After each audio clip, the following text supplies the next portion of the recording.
Este programa é patrocinado pelos amigos e os parceiros do Ministério Joyce Meyer. Se você não gosta de sua vida, vá para casa, tenha uma reunião consigo mesmo e pense a respeito do que você tem pensado. Em vez de culpar todo mundo por aí, faça uma reunião com você mesmo e pergunte a si próprio se não está na hora de se livrar do seu pensamento mal cheiroso.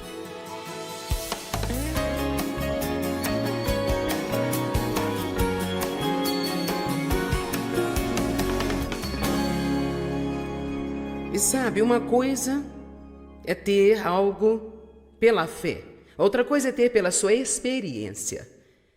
Uma coisa é ter legalmente, como eu chamo, há muitas bênçãos que são legalmente nossas, porque Cristo morreu, seu sangue foi derramado, ele selou uma nova aliança no seu sangue. E como crente nascido de novo, nós somos co-herdeiros com ele, temos uma herança. Ela é nossa legalmente, é nossa.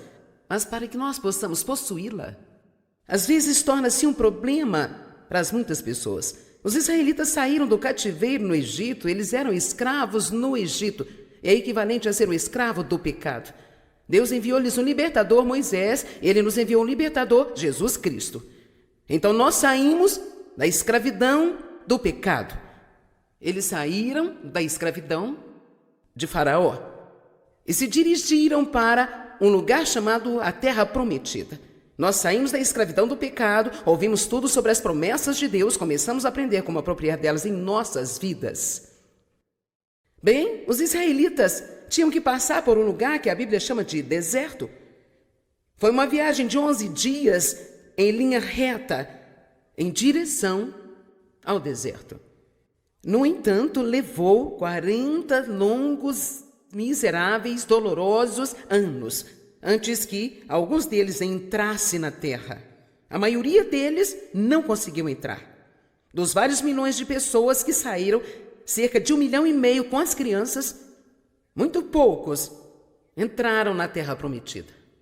Josué e Caleb e algumas das crianças que não estavam na idade de responsabilidade, quando Deus se encheu deles o suficiente para dizer: vocês não entrarão na terra prometida. Agora, olhamos para a história deles e pensamos: que estupidez, que estupidez, que estupidez, que estupidez. Se era uma viagem de apenas 11 dias, como pode demorar 40 anos para chegarem lá? Mas precisamos acordar e cheirar as rosas hoje à noite e perceber que muitos de nós já rodeamos em torno da mesma montanha muitas vezes, e a minha palavra a vocês nesta noite é que temos que passar e nos mover rapidamente em direção à terra prometida. Então, eles pensaram que seus inimigos eram o problema. Foram os ismaelitas, e os heveus, e os jebuseus, e os cananeus, e todos nós temos os nossos eus. Você pode ser o mau marido eus, o vizinho ranzinza eus, o doença eus, a pobreza eus, o mau passado eus. Todos nós temos os nossos eus. E nós pensamos que eles são o nosso problema, o diabo eus, e o diabo, se ele me deixasse em paz, se isso, e se aquilo, outro. Mas quando comecei este estudo há muitos e muitos anos atrás, mergulhando profundamente, eu percebi muito claramente, a partir das Escrituras, que nós podemos aprender que o problema não foram os inimigos, porque, veja você, Deus estava ao lado deles. E se Deus é por nós, quem será contra nós? Não há nada neste mundo que possa nos derrotar, se Deus é por nós. E Deus estava do lado deles. Ele lhes disse: se vocês fizerem o que eu estou dizendo, vocês podem fazer uma viagem rápida através deste deserto e desfrutar de minhas promessas. Mas eles não fizeram isso. Não foram seus inimigos, não foram os cananeus, os perizeus ou os heveus, todos os inimigos, não foram os gigantes da terra. Foi sua mentalidade errada e a atitude errada. Eles não sabiam como pensar da maneira que Deus queria que eles pensassem. Você absolutamente pode pensar seu caminho fora da escravidão e pensar o seu caminho para a liberdade se você aprender a pensar como Deus pensa. É impossível ter vitória e pensar como escravo. É impossível ser feliz e pensar com tristeza, com depressão. É impossível ser livre do pecado enquanto você pensa que está na escravidão do pecado. Há um grande exemplo disso encontrado em Romanos capítulo 6. Em Romanos capítulo 6, verso 2, como você pode viver para o pecado se está morto para o pecado? A Bíblia nos diz que quando Cristo morreu, nós morremos com ele. que ele levou o pecado para a cruz e que estamos mortos para o pecado e vivos para a justiça. Sabe o que significa? Há uma parte de você, a parte nascida de novo, que não quer ter nada com o pecado. Está morta para o pecado. E é por isso que agora, quando você peca, isso te incomoda. Antes de nascer de novo, não te incomodava, você adorava, você apreciava. Mas uma vez que nasceu de novo, agora você tem um novo conjunto de problemas, porque você não pode mais pecar confortavelmente. Isso faz você infeliz. Portanto, há uma parte de você que não quer pecar. No entanto, você ainda está carregando a carne. Uma mente não renovada, emoções fora de controle e uma teimosia obstinada que tem de ser trabalhada por Deus e pelo Espírito Santo. Isso, na verdade, é o nosso deserto. Nossa alma, até que seja renovada pela palavra de Deus, é o nosso deserto. Temos que aprender a deixar Deus, que está em nosso espírito, invadir a nossa alma. Ele não quer apenas viver no pequeno lugar do espírito. Ele quer sair para a sua mente, suas emoções, a sua vontade, suas finanças, seus relacionamentos, seu entretenimento. E ele quer finalmente ser visto através de você como uma luz brilhante, para que o mundo possa olhar e dizer: você tem algo que eu quero. Vamos, aplaudir ao Rei da Glória.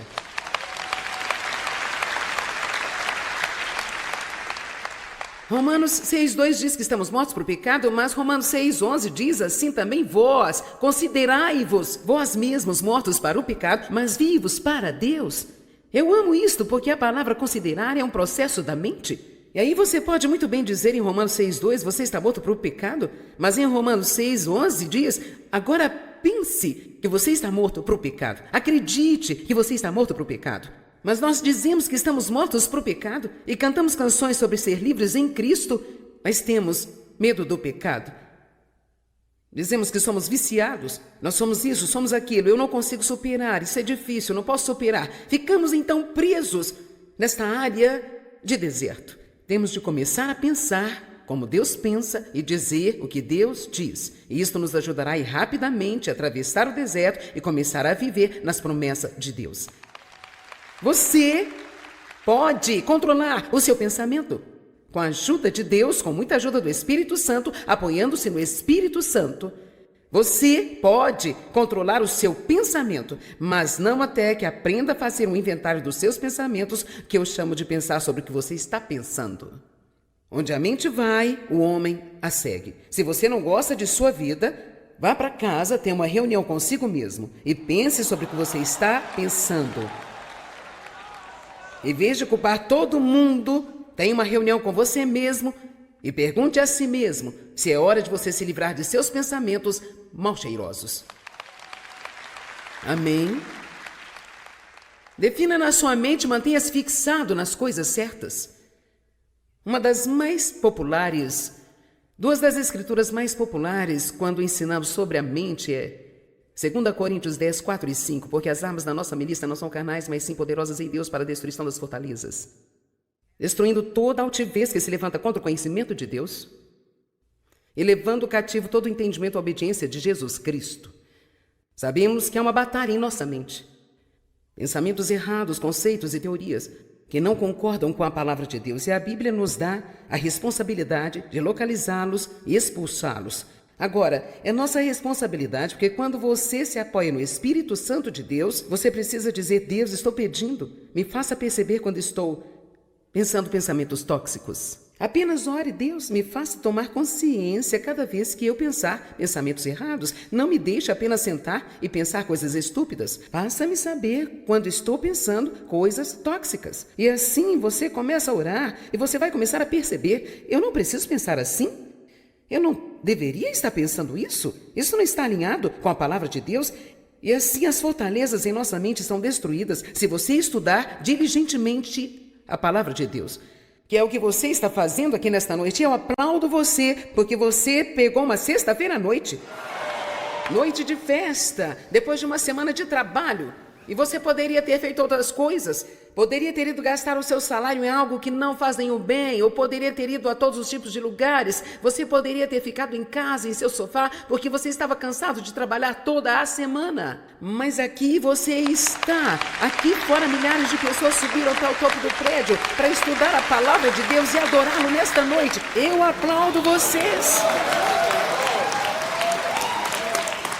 Mas eu tenho que lhe dizer algo, não quero desanimá-lo. Isso não é suficiente para mantê-lo andando na vitória. Você precisa se levantar e estudar a palavra. Então ore, em seguida louve. Vá à igreja no dia seguinte, talvez vá à igreja na noite seguinte, vá para o culto no meio da semana. Assista ao meu programa de TV todos os 5 dias da semana. Obtenha algo em seu iPad, obtenha algo em seu iPhone. E então vá e estude a palavra. E muito em breve você começa a pensar de uma maneira completamente diferente. Amém? Romanos capítulo 12, verso 2 diz: não vos conformeis com este mundo, mas sede transformados, mudados pela inteira renovação da vossa mente, para que experimenteis por vós mesmos qual seja a boa, agradável e perfeita vontade de Deus. Obrigada, eu amo vocês. Jeremias 4,14 diz: até quando permanecerão no meio de ti os pensamentos da sua iniquidade? Eu amo isso. Jeremias 4,14: até quando permanecerão no meio de vocês os pensamentos da tua iniquidade? Então, a primeira coisa que eu localizei, que eu vi que era problema para os israelitas e que contribuiu para lhes tomar tanto tempo para chegar à vitória, e também por isso muitos deles nunca chegaram à vitória. E você sabe, infelizmente, muitas pessoas que creram em Jesus e vão para o céu, mas nunca desfrutaram a vitória aqui na terra. Sabia disso? Você não tem que ter a vitória para ir para o céu. Você é salvo pelo sangue de Cristo. Mas para desfrutar de sua jornada, você precisa da vitória. E eu acho que para ser uma testemunha adequada às outras pessoas, precisamos ter a vitória em nossas vidas. Amém? Então a primeira coisa que eu vi que eles fizeram foi que eles não tinham uma visão positiva de um futuro. Eles estavam sempre a falar do passado. Pensavam que o passado ditava o futuro. Eu quero lhe dizer que não importa o que aconteceu com você no passado, e não importa o que está acontecendo na sua vida agora, isso não tem poder para impedi-lo de ter um surpreendente e impressionante futuro, se você aprender a ver as coisas no Espírito. A Bíblia diz, em Isaías 11, que Jesus não via e decidia as coisas pelo ouvir de seus ouvidos e pela visão de seus olhos. Ele via com os olhos espirituais e ele ouviu com os ouvidos espirituais. E todos nós temos ouvidos na cabeça e olhos na nossa cabeça, mas também temos olhos e ouvidos espirituais. Com os olhos naturais vemos o que está ao nosso redor, vemos o que está acontecendo em nossa vida, mas com nossos olhos espirituais vemos o que não podemos ver com estes olhos. Nós olhamos com uma atitude de fé, dizemos: Deus diz que eu posso ter um bom futuro e eu acredito que eu posso ter um bom futuro.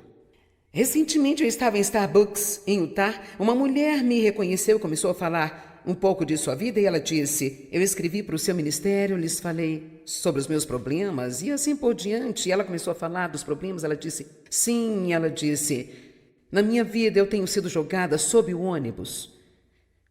E claro, eu não disse isso a ela porque eu não queria magoá-la, mas quando ela saiu eu pensei: bem senhora, eu fui jogada sob o ônibus também, mas agora eu estou dirigindo. Amém? Bom, ela só parou em eu tenho sido jogada sob o ônibus.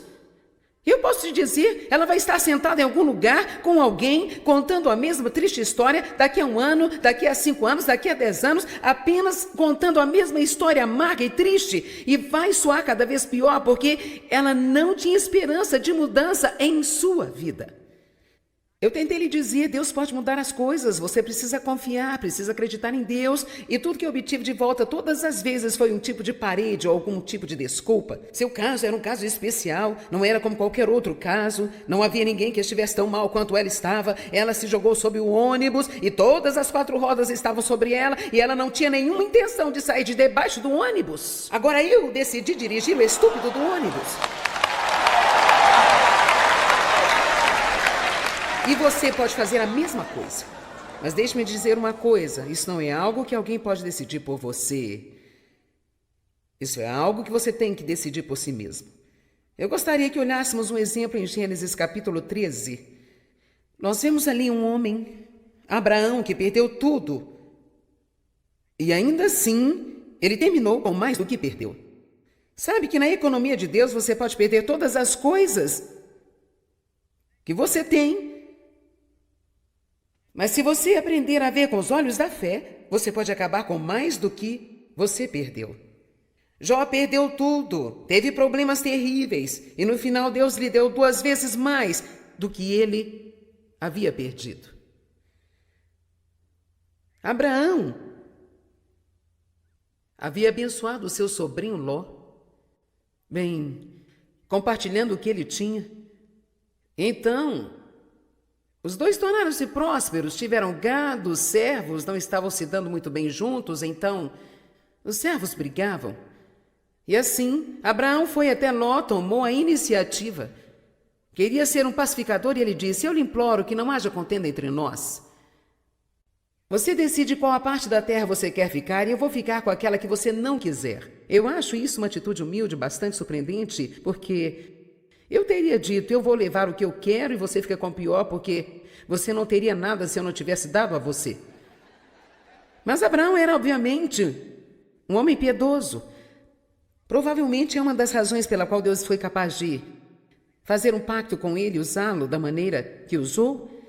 Então, com certeza, se você ler o capítulo 13, Ló escolheu a melhor parte do Vale do Jordão para si próprio.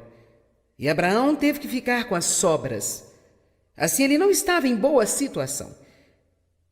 Mas no versículo 14, que diz: o Senhor disse a Abraão, depois que Ló se apartou dele: levanta agora os teus olhos e olha deste lugar onde estás, para o lado norte, sul, do oriente, do ocidente, porque toda esta terra que vês, eu a darei a ti e à tua posteridade. E no versículo 17 ele diz: levanta-te, percorre esta terra, no seu comprimento e na sua largura, porque a ti eu a darei. Então ele está dizendo 2 coisas muito importantes aqui. Primeiro, ele diz: olhe para o norte, sul, leste e oeste, e tudo que você pode ver, eu darei a você. Agora, ele estava dizendo para olhar com os olhos naturais, mas eu acredito que Deus quer dizer a você hoje à noite: olhe para o futuro, e o que você vê pela fé para a sua vida. Você pode sair fora da dúvida. Você consegue se ver possuindo sua própria casa. Você consegue se ver com um carro novo. Você consegue se ver com um trabalho melhor.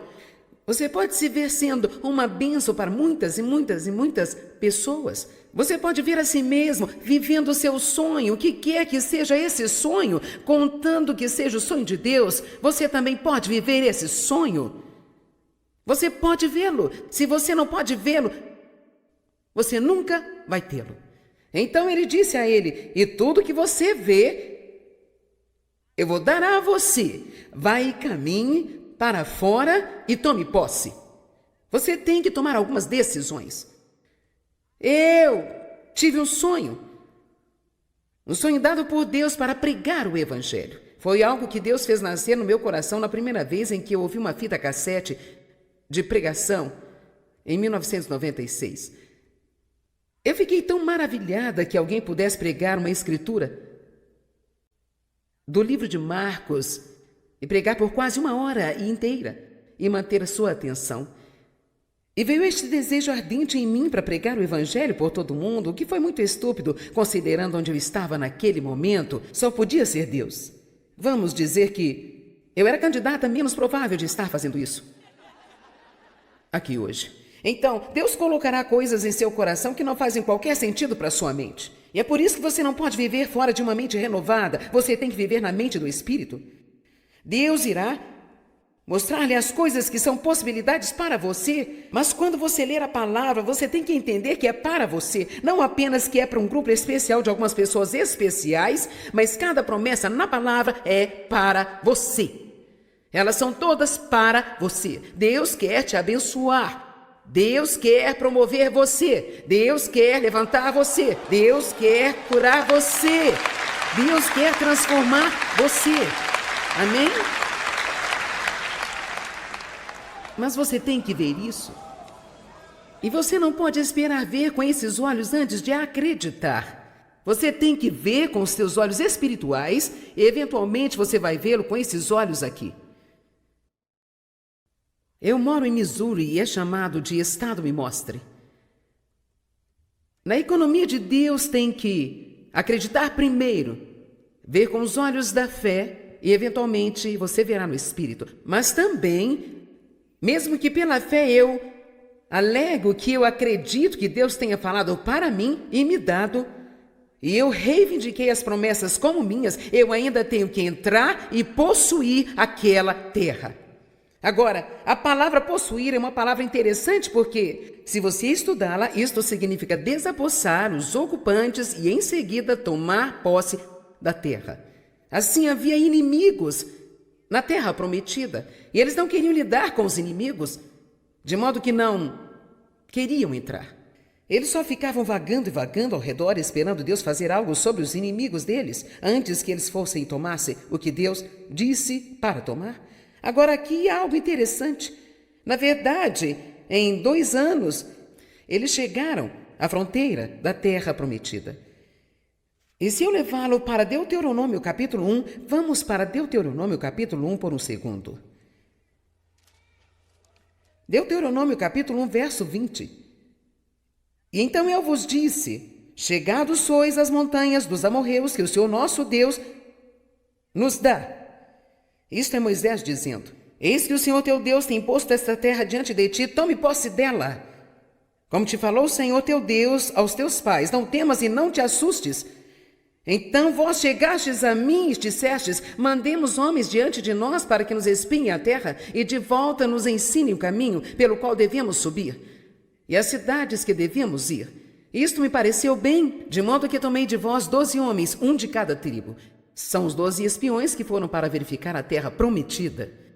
E com certeza o versículo 25 diz, e tomaram do fruto da terra nas mãos e nolo trouxeram e nos informaram dizendo, boa é a terra que o Senhor Deus nos dá. Veja o versículo 26, porém vós não quisestes subir, mas fostes rebeldes ao mandado do Senhor. Agora eu não tenho tempo para ler tudo isso, mas depois eles decidiram, agora nós vamos subir. E Deus disse, não tentem entrar agora, porque agora eu não estou com vocês. Vocês deveriam ter ido quando eu mandei. Então eles estavam na fronteira da terra prometida, quando Deus lhes disse, agora é a hora de entrar e possuir a terra. E eles não quiseram entrar, se rebelaram contra o Senhor, e eles perambularam por mais 38 anos no deserto, e muitos deles morreram. Agora eu quero ensinar-lhes uma pequena lição. Quando Deus lhe diz para lidar com alguma coisa,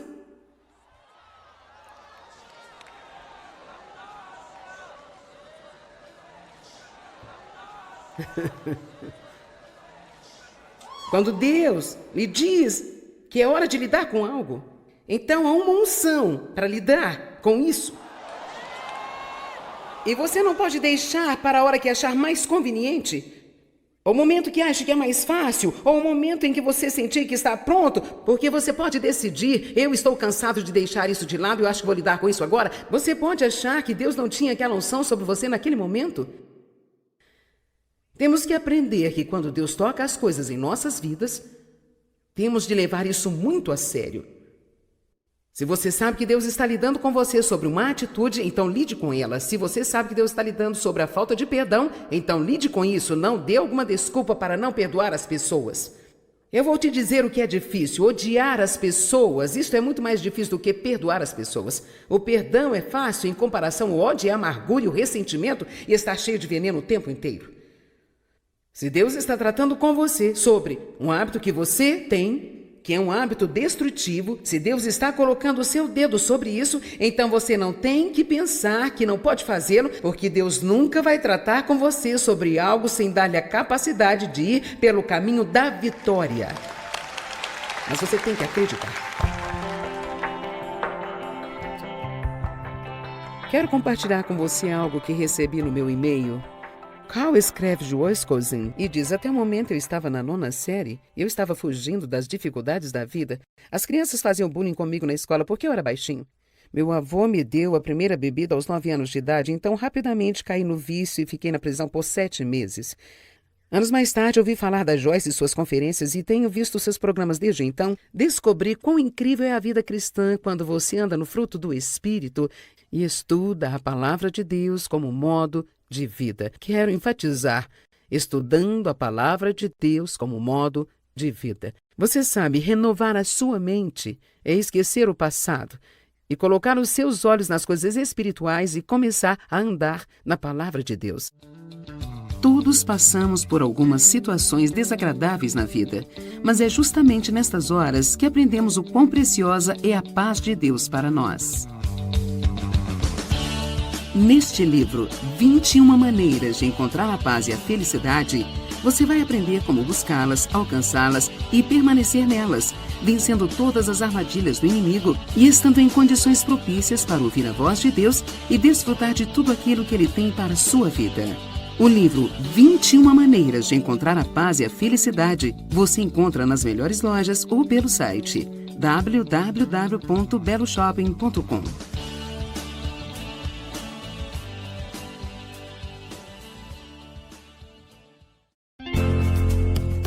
Tenho certeza que, assim como eu, você também deseja conhecer a Deus intimamente. Mas o que devemos fazer para alcançar esse nível de amizade com o Senhor? Através deste livro, Conhecendo Deus Intimamente, quero compartilhar o caminho que eu mesma trilhei para encontrar Deus de modo íntimo, até ter condições de conhecer a sua vontade e viver segundo os seus propósitos para a minha vida. Você também vai aprender a deixar o Espírito Santo conduzir completamente a sua vida e te levar a lugares mais elevados, experimentando esse relacionamento profundo e íntimo com Ele. Leia você também este livro maravilhoso, Conhecendo Deus Intimamente. Você encontra nas melhores lojas ou pelo site www.beloshopping.com.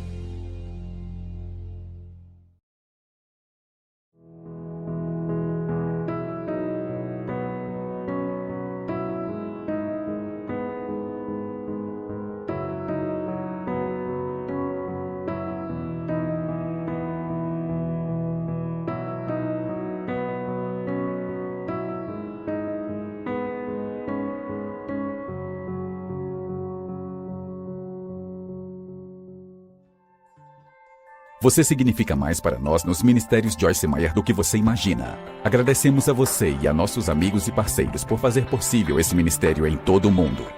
Juntos estamos alimentando os famintos, vestindo os pobres e apresentando o Evangelho para as nações. Por favor, entre em contato conosco ou visite joycemeyer.com.br hoje para compartilhar seus pedidos de oração, saber mais sobre nossos recursos, consultar a programação das conferências de Joyce e se juntar a nós em parceria enquanto compartilhamos o amor de Cristo ao redor do globo. O precedente foi pago pelos amigos e parceiros do Ministério Joyce Meyer.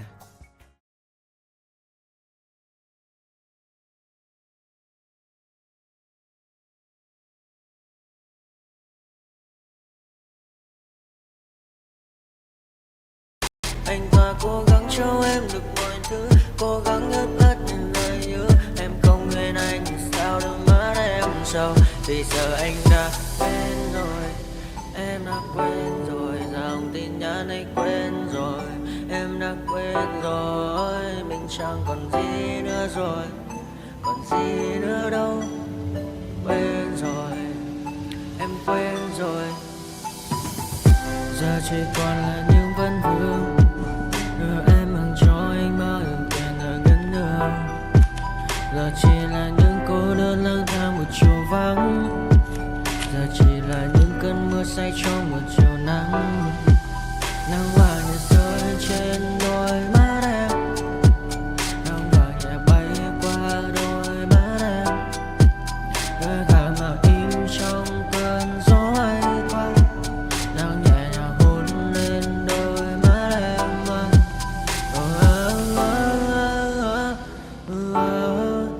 Em đã dần quên rồi, quên rồi. Em đã dần quên rồi ngày mình từng có đôi, từng quên rồi. Ta đã cùng đi qua bao cảm xúc, đi qua những cung bậc tình yêu. Ta chẳng thể dừng lấy nhau một phút, thế nhưng mà trên đời cướp một khung. Giờ đã có những thứ anh ấy ôm trong đời mình, em chẳng còn giữ để lại sự duyên tình.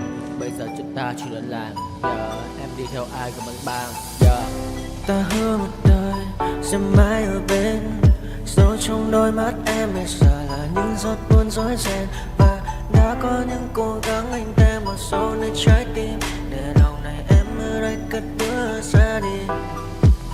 Một chiều hoàng hôn em mang bình minh lại cho anh những quên ô, mưa rơi xuống làm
feel the raindrops on my hand. I feel calm when I stand there. Wanna be like all these people, but my mind's gone.